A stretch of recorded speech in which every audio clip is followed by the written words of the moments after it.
এই কুত্তার বাচ্চা এটা ডিলিট কর। একজন এসপি লেভেলের লোক বলেন আমি একটা, আমার এটা রাইট, আমার ভাতিজা মারা গেছে, আমি ফেসবুকে লিখছি। বিএনপি একটি বৈধ রাজনৈতিক দল। আপনারা জানেন কি না, তার 39 লক্ষ নেতাকর্মীকে মামলায় ফাঁসানো হয়েছে। 39 লক্ষ। আপনারা এটা কি চিন্তা করতে পারেন? 1,18,000 না, সরি, 39 লক্ষ আসামি, 39 লক্ষ আসামি, আর 1,18,000 মামলা দেওয়া হয়েছে। 1,18,000 মামলা দেয়া হয়েছে। আমি আমার ঢাকা শহরে প্রথম যখন আসি তখন একটি ভদ্রলোকের সঙ্গে আমার পরিচিত হয়েছিল, যার বয়স এখন 80-র কোঠায়। কোতোয়ালি থানার বিএনপির একজন নেতা, নাম জাভেদ ভাই। উনি ওয়ান্ডার্স ক্লাবের একজন কর্মকর্তা। এই এত একটা বয়স্ক লোকের মামলা 100-র অধিক। আপনি চিন্তা, ওনার অপরাধটা কি? উনি বিএনপি করতেন।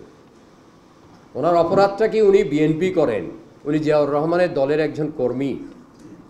তো আজকে ভাই, এই যেভাবে মানে নির্যাতন করা হয়েছে, যেভাবে মামলা হামলা দিয়ে নির্যাতন করা হয়েছে, এটার কোনো আইন আসলে এদের কাছে কোনো আইন লাগে নাই। ধরে নিয়ে গেছে। আমি থানায় গিয়েছি, বলছে 54 চালান দিব। তাকে বিশেষ মানে বলে একটা 54 ধারায় বা কি একটা ধারা সে নিয়ে আসছি।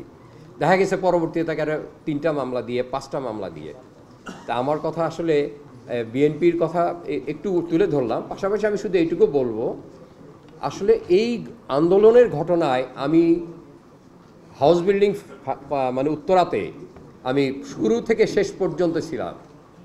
আমার বাসা 1 নম্বর রোডে, আমার বাসার পিছনে উত্তরা মাস্কাট প্লাজার উল্টো দিকে আমার বাসার পিছনে 5 নম্বর রোডে র্যাবের হেলিকপ্টার থেকে ডিরেক্ট গুলি করা হয়েছে একটি বাচ্চা মেয়েকে, ক্লাস 10-এ পড়ে। সে তার একটি বাচ্চা ছোট্ট ইয়ার সাথে খেলাধুলা করতেছিলেন, সেই গুলিটা এই দিক দিয়ে ঢুকছে, এই দিক দিয়ে বের হয়ে গেছে। আমার বাসার সামনে 1 নম্বর রোড হওয়ার কারণে পুলিশ এসে ডিরেক্টলি গুলি করে মারছে। আজকে হাসিনা বলে বা তার দোসররা বলে যে পুলিশ গুলি করে মারে নাই, আমার চোখের সামনে গুলি করে মারা হয়েছে। আমি 17টা লাশ ঢাকা বাংলাদেশ মেডিকেলে নিয়ে গিয়েছি। এই 17টা লাশ আর 2টা তার আত্মীয় স্বজন নিয়ে গেছে, 15টা লাশ ঢাকা মেডিকেলে পাঠানো হয়েছে। পরবর্তীতে মাত্র সেই ফ্যামিলিরা 5টা লাশ পেয়েছে। বাকি 10টা লাশ কোথায় গেল? বাকি 10টা লাশ কোথায় গেল? কেন তারা ফেরত পান নাই? তার আত্মীয় স্বজনরা নিশ্চয়ই পুড়ে ফেলেছে।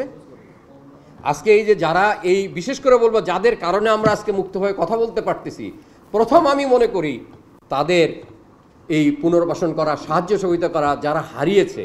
আজকে আমার ভাতিজাকে আমি হারিয়েছি। আপনারা দেখেছেন কিনা, সাভারে টাঙ্কির উপর থেকে ফেলায় দেওয়া হয়েছে। এটি আমার ভাতিজা। আমি 4 তারিখে পোস্ট দিয়েছিলাম ফেসবুকে, আমার ভাতিজা মারা গেছে। যারা আমার সঙ্গে ফেসবুকে আছেন সবাই দেখেছেন, এখনও আছে। আমাকে কাউন্টার টেররিজম ইউনিট থেকে একজন এসপি ফোন করে আমাকে বলছে, এই কুত্তার বাচ্চা তুই আজকে রেকর্ড করে রাখেন সাংবাদিক ভাইরা, আমি ছবি দেব। সে রেকর্ড শোনেন না, সে ফোন করে বলছে, এই কুত্তার বাচ্চা এটা ডিলিট কর। একজন এসপি লেভেলের লোক বলেন আমি একটা, আমার এটা রাইট, আমার ভাতিজা মারা গেছে, আমি ফেসবুকে লিখছি। তারা কত বড় কৃতদাস ছিল এই মনিরুলের দপ্তরের লোক। আমি সাংবাদিক ভাইরা আমার সঙ্গে যোগাযোগ করেন, আমি তার ছবি দিব এবং তার এই ধরনের কথা বলতে পারে? বলেন। আমার এই নৃশংসভাবে আমার ভাতিজাকে মারা হয়েছে, অসংখ্য লোককে আমার সামনে মারা হয়েছে। আপনারা যদি এখনও যান শুনতে পাবেন, এই কি বলে উত্তরাতে যে মেডিকেল কলেজ হসপিটালটা আছে, কি বলে কুয়েত মৈত্রী, এখানে কতগুলো ছোট ছোট বাচ্চাদের লাশ গেছে।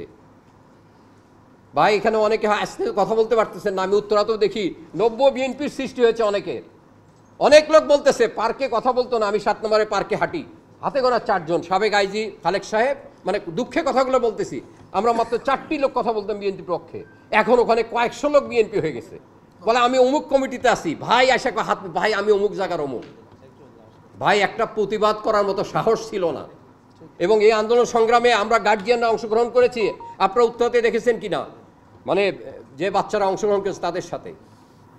আমার মূল হচ্ছে যে আইন তো বাতিল হবেই ইনশাআল্লাহ, একটু সময় দেন, ইনশাআল্লাহ হবেই। আমার সাথে ব্যক্তিগত আসিফ নজরুল সাহেব পরিচয় আছে, আমিও আপনার এই ভাইদের কথাগুলো তুলে ধরবো ব্যক্তিগত দেখা করে। কিন্তু আমার কথা, যারা এই আন্দোলনে আহত নিহত হলেন, যারা সাপারার, তাদের জন্যে কিন্তু এখনও কোনো ব্যবস্থা করা হয় নাই। এই র্যাব 1 তাদের প্রত্যেকটা শাস্তি হতে হবে। 3টি হেলিকপ্টার দিয়ে প্রতি মুহূর্তে চক্কর দিছে, গুলি করছে, এবং ছাত্রলীগালারা ওই আশেপাশের বিল্ডিং থেকে উপর থেকে গ্লাস খুলে তারা ডিরেক্ট গুলি করছে, সেসবের ভিডিও। সুতরাং আমি মনে করি সর্বপ্রথম র্যাবকে বিলুপ্ত করেন, র্যাবকে বিলুপ্ত করেন, আর তাদের জন্য আপনি আজকে বক্তব্য দেন, কারণ র্যাব দেশে বিলুপ্ত করতে হবে। তারা যে অন্যায় করছে, শুধু এখানে আজকে যে ছাত্রদের আঘাত করছে না, তারা শুরু থেকে আজ পর্যন্ত দেখেন তারা কিভাবে মানুষকে অত্যাচার করছে। আমি অনেক কিছু জানি, আমি এটা বলতে পারবো না ভাই। ওসি কি বলে সালাউদ্দিন, নাম শুনেছেন কিনা? মিরপুর থানায় ছিলেন, এই হলিয়াটি মারা গেছে। আমার অপরাধ কি ছিল? আমি বিএনপি, আমাকে ধরে নিয়ে গিয়ে আমাকে একটা থাপ্পড় মারছে এখানে তার রুমে নেওয়ার পরে। আমি এখনো এই কানে কম শুনি, এই বদমাইশ মারা গিয়েছে, আমি আলহামদুলিল্লাহ বলেছি।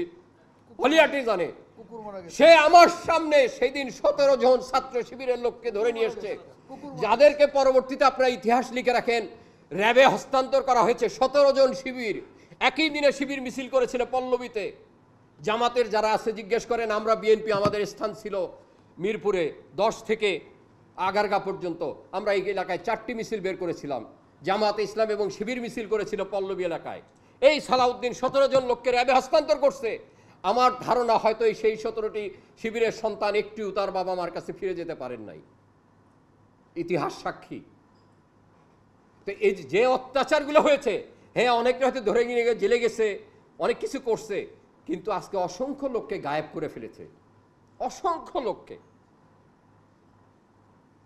লোককে ভাই। তাদের আমার অনেকের সাথে তাদের পরিবারের সম্পর্ক, এইগুলো আমি বললে আপনাদের 1 ঘন্টা বর্ণনা দিলে একদম স্পেসিফিক বর্ণনা দিতে পারবো। শুধু বলি আপনারা ধৈর্য ধরেন, এসব আইন অবশ্যই বাতিল হবে, কিন্তু সময় দিতে হবে, এই সরকারকে একটু সময় দিতে হবে। এবং কি বলে, আগে এই যারা সাফারার, যারা ক্ষতিগ্রস্ত, তাদের ব্যবস্থাটা করেন আপনারা সবাই মিলে, তাদের জন্য দোয়া করেন, তাদের পরিবারের পাশে দাঁড়ান। এখনও হসপিটালে অসংখ্য লোক সেবা পাচ্ছে না, কষ্টে আছে, তাদের পাশে দাঁড়ান। আসসালামু আলাইকুম।